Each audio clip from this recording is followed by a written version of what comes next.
Considerado el primer historiador del arte, además de arquitecto y pintor, Giorgio Vasari, en su Las vidas de los más excelentes arquitectos, pintores y escultores italianos desde Cimabue a nuestros tiempos, descritas por Giorgio Vasari, edición torrentina de 1550, Vasari recopiló las biografías de quienes juzgó como los artistas más representativos de esa época que hoy conocemos como el Renacimiento, y que es la cuna de la modernidad. Aquí, como homenaje en Literatura para Oír, algunos fragmentos.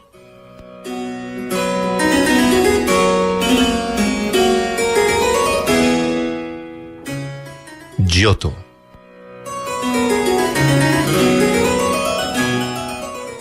De la misma manera que los pintores y artesanos son deudores de la naturaleza, la cual les sirve de modelo continuamente, también lo son de Giotto,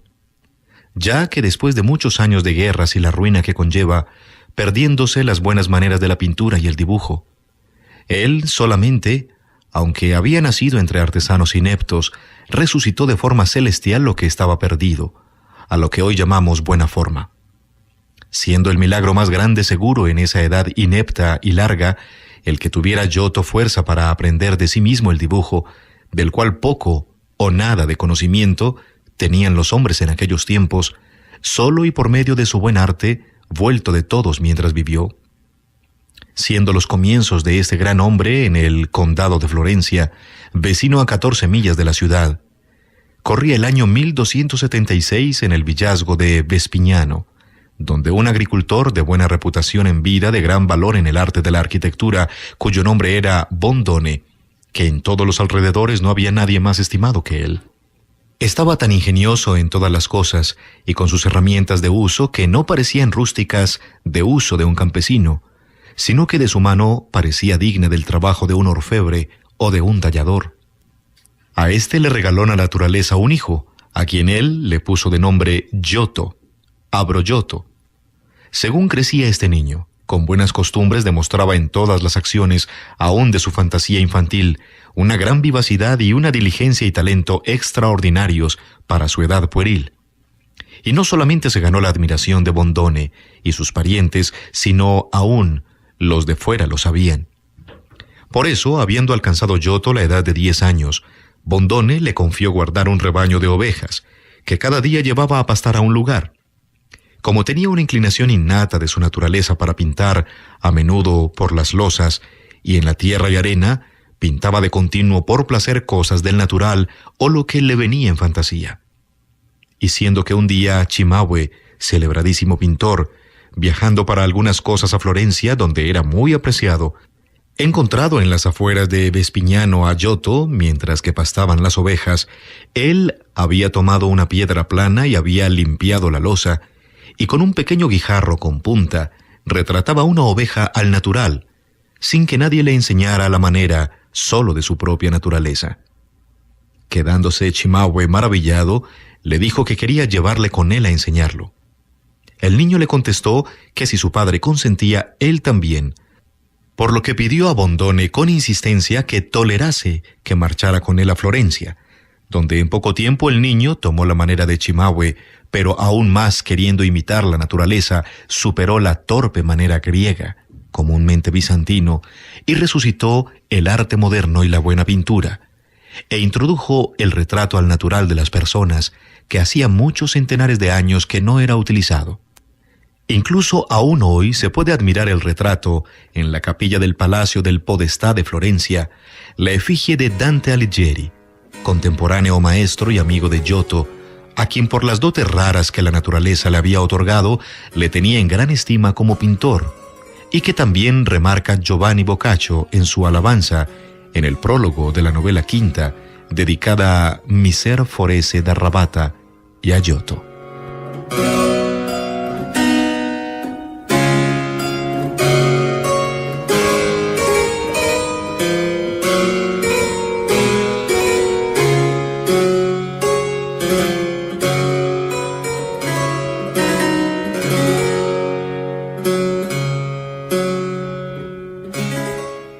Otra pequeña biografía escrita por Vasari sobre Leonardo da Vinci.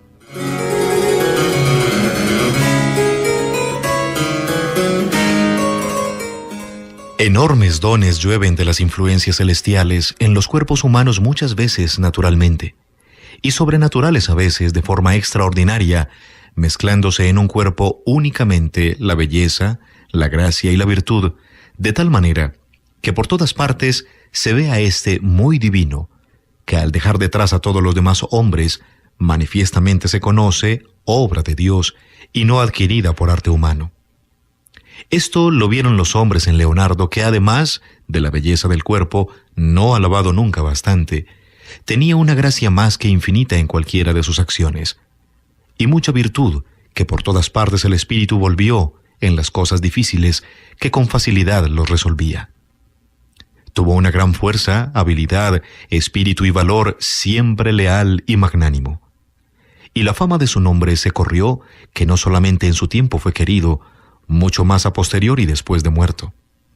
Y realmente el cielo nos envía algunas veces a quien no representa solo a la humanidad, sino a la misma divinidad, que como modelo en sus acciones, al imitarlo, podamos acercarnos con el espíritu y con la excelencia del intelecto a las partes de las sumas del cielo. Y para experiencia se ve en estos, que en algún estudio accidental intentan seguir los rastros, que estos de maravilloso espíritu, si ellos lo son, y de la naturaleza son ayudados, cuando ellos mismos no son, al menos se acercan sus divinas obras que participan de esa divinidad. Admirado y celestial fue Leonardo, sobrino ser de Piero de Vinci, que realmente buen tío y padre fue en ayudarlo en juventud, tanto en erudición como en la enseñanza de las letras, las cuales le habrían proporcionado grandes beneficios de no ser muy voluble e inestable. Se puso a enterarse de muchas cosas y, comenzadas, a continuación las abandonaba. En pocos meses que estudió el ábaco, hizo tanto progreso que al moverse continuamente en las dudas puso en dificultad al maestro que le enseñaba y a menudo lo confundía. Dichoso, puso manos a la obra en la música. Él resolvió aprender a tocar la lira, pero como al que le da la naturaleza un espíritu elevado muy lleno de gracia, cantaba divinamente improvisando. Aunque tuviera distintas cosas esperando, no dejó nunca de dibujar y hacer relieve de las cosas que le iban a la cabeza con una imaginación más que ningún otro. Visto esto por Ser Piero, y considerado la subida de ese talento,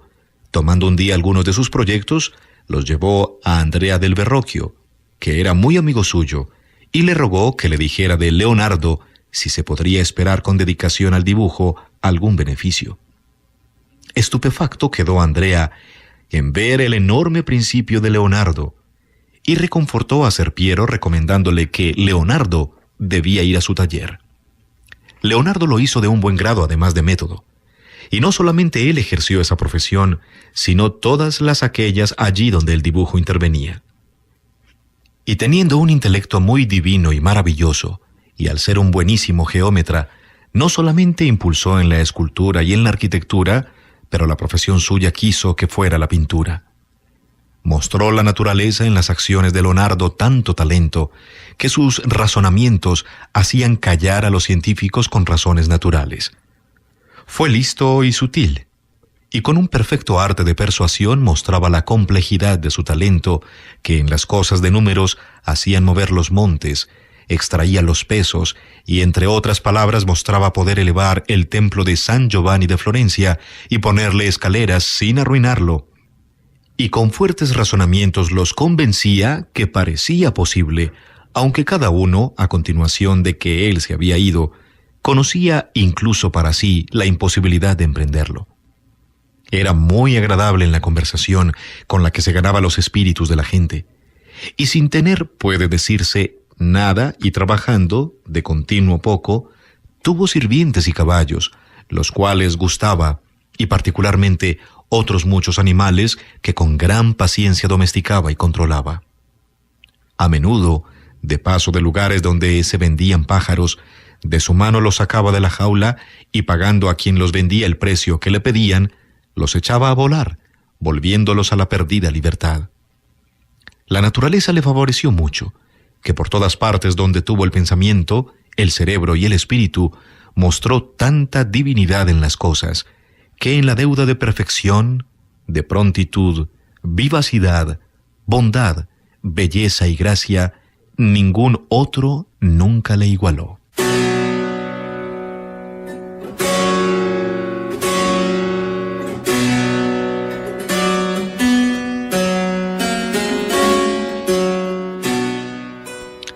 Sobre Miguel Ángel.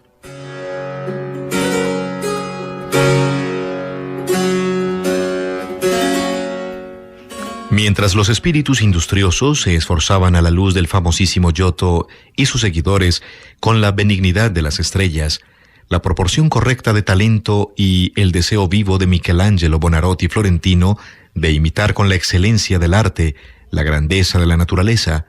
para alcanzar lo más posible la sabiduría que muchos llaman inteligencia, aunque en general se esforzaban en vano, hasta que el benigno rector del cielo, dando la vuelta a sus clementes ojos a la tierra, y viendo el infinito e inútil trabajo, los intensos estudios sin fruto y la presuntuosa opinión de los hombres, tan lejos de la verdad como la oscuridad de la luz, para curarnos de los muchos errores, envió a la tierra un espíritu, universal en cada rama del arte, experto y hábil en todas las profesiones, que trabajando para sí, mostrase la dificultad en la ciencia de las líneas, de la pintura, del juicio de la escultura y de la invención de la verdadera y garbosa arquitectura. Y le dio las vueltas para acompañarlo de la filosofía moral verdadera, adornándolo de la poesía, para que el mundo le admirase y eligiese como imagen singular a seguir en la vida, en los trabajos, en las costumbres y en todas las acciones humanas, y que nosotros nos pareciera más celestial que terrenal su nombre. Y porque al considerar que en las acciones singulares, en la pintura, en escultura y en arquitectura, en Toscana aparecía más talento siempre que en otros, poniendo más esfuerzo trabajando y estudiando con todas las facultades sobre el resto de la gente de Italia, vino a darle patria en Florencia, dignísima entre otras ciudades, para llenarla de perfección por virtuosa, por medio de uno de sus ciudadanos, habiéndose ya demostrado grandes principios y maravillas en Cimabue, Giotto, Donato, Filippo Brunelleschi y en Leonardo, le dan la mitad del triunfo, y no podría sino ser creído que con el tiempo tendría que ser descubierto un talento que lo demostrase perfectamente gracias a su calidad. Le nace por lo tanto en Florencia, el año 1474, un hijo a Ludovico Simón Buonarroti, al que bautizó Miguel Ángel, llamándole para lo celestial y divino en vez de terrenal. Nacido noble, porque Simoni ha sido siempre ciudad noble y honorable. Tenía Ludovico muchos hijos, siendo pobre y con pocos ingresos para tantos, colocaba a los otros hijos a algunos miembros, pensando quedarse solamente con Miguel Ángel, al que los otros no igualaban en su facilidad, aprendiendo a dibujar en los papeles y las paredes. Ludovico, teniendo amistad con el pintor Domenico Ghirlandaio, fue a su taller, hablándole de Miguel Ángel. Cuando Domenico vio algunos borrones de transferencia de las hojas, le dio su aprobación. Él juzgó que tenía talento para el arte. Ludovico explicó a Domenico de sus cargas con la familia suya, sin beneficio, arreglaron dejar a Miguel Ángel y acordaron un honesto y justo sueldo, como era costumbre en ese tiempo. Llevó el niño a Domenico por 3 años, el contrato todavía aparece hoy en un diario de Domenico Ghirlandaio, escrito de su mano, y de Ludovico Buonarroti los recibos. Estas cosas las tiene Ridolfo Ghirlandaio, hijo de Domenico. Fue su voluntad de trasladarse a Roma, por ver a los antiguos de los que decían maravillas, cuando llegó en la casa de Galio, frente al palacio de San Jorge, hizo un baco de mármol, mayor que el natural, en torno a un sátiro, donde logra una maravillosa combinación de miembros, blancos según la zona y el color de la piedra, mármol. En él hizo al de mayor edad, con la redondez y carnosidad de las hembras y de la juventud y esbeltez del varón, demostrando esa estatua ser mejor que ninguna otra hecha por los modernos. Con su mirada fija en el arte del estudio, todo lo recibió de Roma. Muy fácil sus pensamientos se elevaron a las cumbres y de manera increíble ejercitaba con tal facilidad, tan como las cosas de ver, hechas se veían en el mármol el porqué de las cosas. No se parecían a las de ninguno. Al cardenal Robano, francés, de espíritu despierto, quiso dejar digna memoria en la famosa ciudad, por lo que encargó una piedad de mármol de un bloque para ponerla en el templo de Marte, en la capilla de la Virgen María en San Pedro. Nunca piense ni se canse nadie creyendo poder tener una perfección de dibujo, ni se acabará una obra como ella de un nacido, tal arte con el mármol en la corrección y tal plenitud le dio Miguel Ángel, que de cuanto se ve en el mármol, nada tiene igual de valor.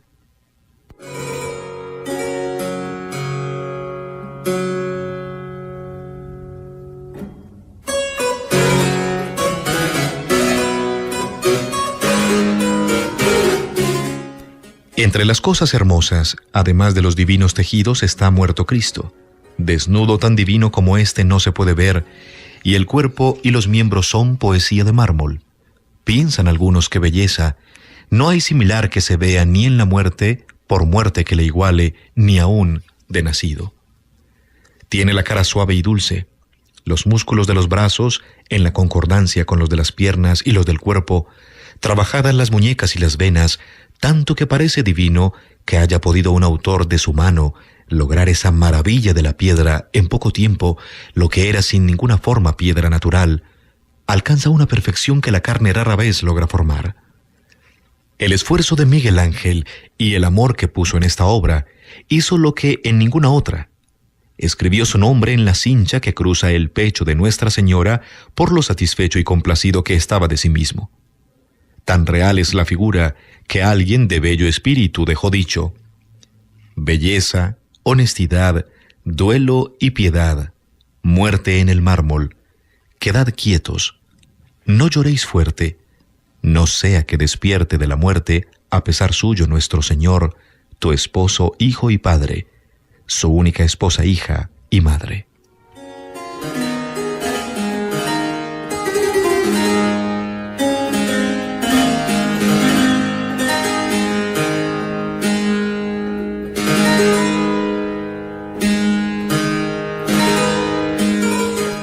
También hizo un Moisés de mármol, de 5 brazos del mismo de altura, de insuperable belleza, ni incluso por las antiguas obras,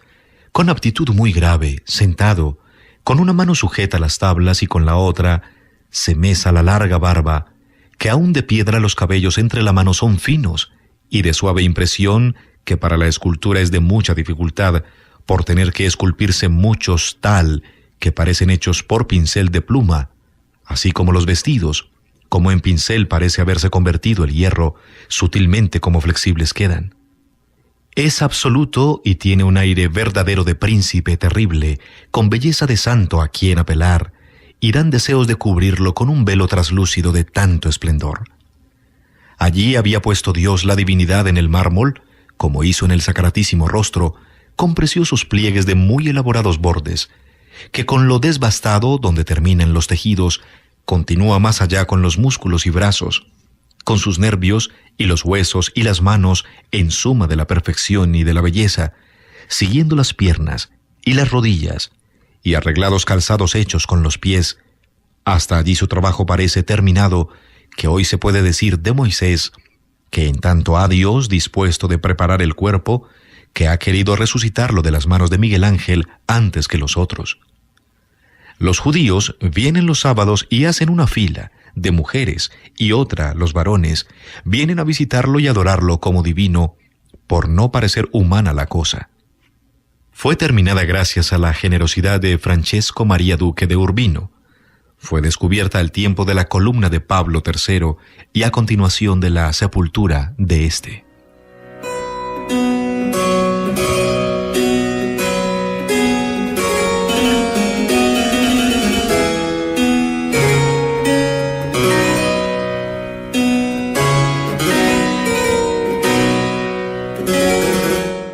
Finalizamos con esta descripción que hace Giorgio Vasari de Rafael Sanzio.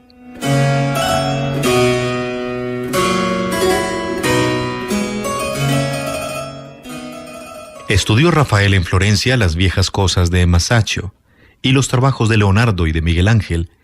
y lo que vio de ellos fue causa de aumentar el estudio para mejorar y crecer en su arte. Por ese tiempo, Fray Bartolomeo de San Marcos, que coloreando era buenísimo, con el cual había tomado mucha amistad Rafael, lo visitaba a diario imitándolo. El cual sacó provecho de su compañía, pues tomó de Rafael las maneras de la perspectiva, las cuales él no había aprendido. Pero cuando mayor dedicación tenía practicando, Rafael fue llamado a Perugia, a la iglesia de San Francisco, donde pintó una tabla de un Cristo muerto que es llevado a enterrar, que era más que divino. Hecho este trabajo con mucha frescura y con amor, que al verlo parece hecho en el momento,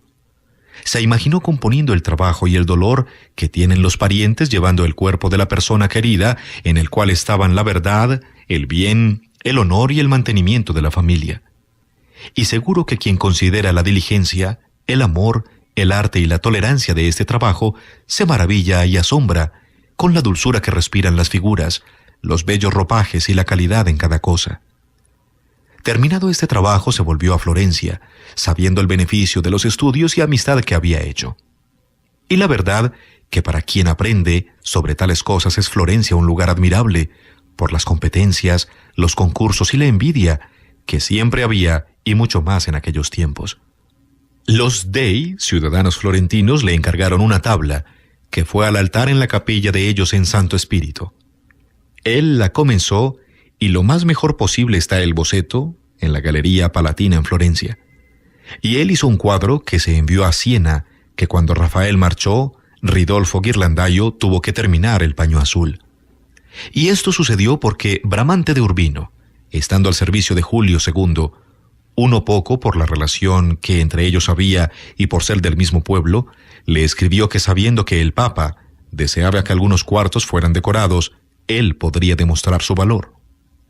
La propuesta agradó a Rafael dejando los trabajos de Florencia y marchó a Roma. Por eso la tabla de los Dei no la acabó, y después de su muerte se la quedó Miser Baldassare de Pecha,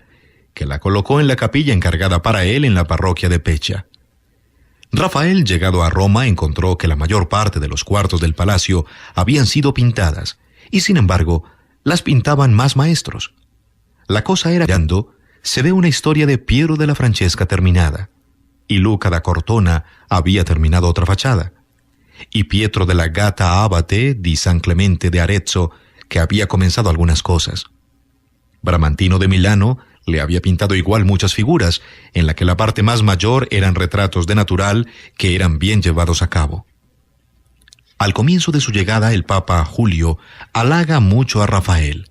empezando en la Cámara de la Signatura, una obra donde se concilian la teología con la astrología y la filosofía por los teólogos, donde está la historia, en que escriben los astrólogos cosas de geomancia, y algunos astrólogos lo escriben y lo envían a todas las partes del mundo, y con la paloma mandan las tablas a los evangelistas. Y también un Diógenes, acostado sobre la escalera con una escudilla, se considera una figura entregada a la meditación, con su belleza a pesar de las prendas de vestir descuidadas, dignas de ser alabadas. Están Aristóteles y Platón, el uno con el Timeo en la mano y la Ética el otro. Está una gran escuela de filósofos haciendo un círculo alrededor de ellos, que dibujan los astrólogos con compases bellas geometrías en las tablas, con figuras y muchos caracteres. Se ve la belleza de un joven entre ellos que abre los brazos maravillado.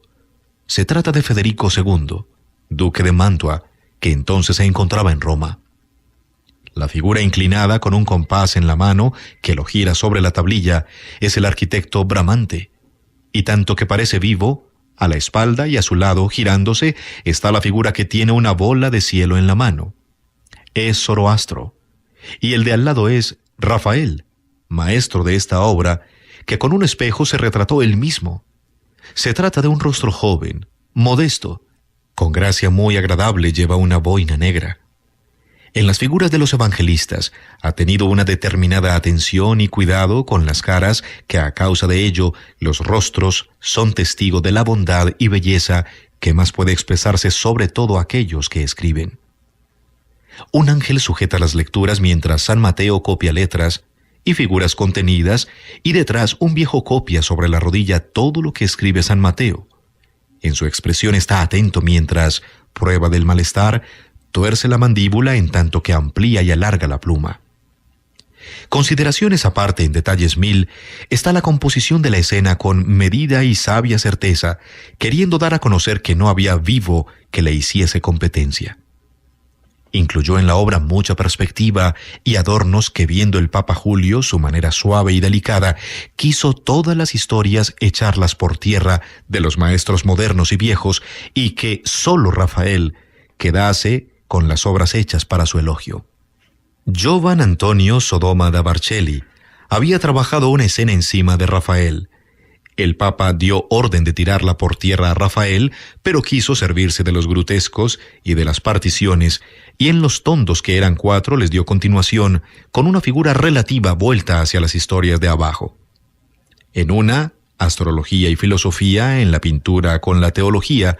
hacen conciliación con la geometría y poesía.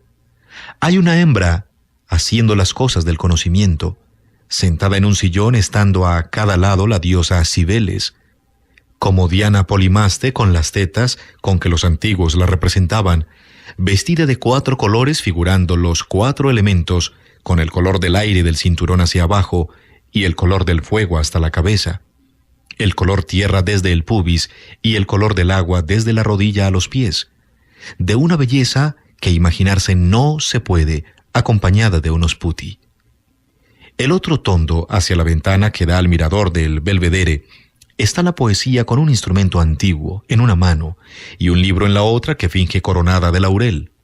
Ser Polimnia, con un inmortal aire en la cara elevada al cielo y las piernas colocadas juntas. 2 putti le acompañan, variando la composición de los otros en su conjunto.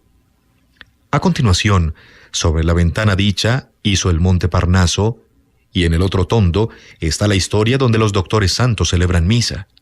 La teología está con los libros y las otras cosas en torno a ellos, con los mismos putti, y no menos bonito que los otros. Él puso encima de la otra ventana otro tondo, con un tribunal donde está la justicia, con la espada levantada y la balanza, y con putti similares a las otras muy bellos. Hacia abajo está representado cómo se dan las leyes civiles y canónicas, que ya contaremos.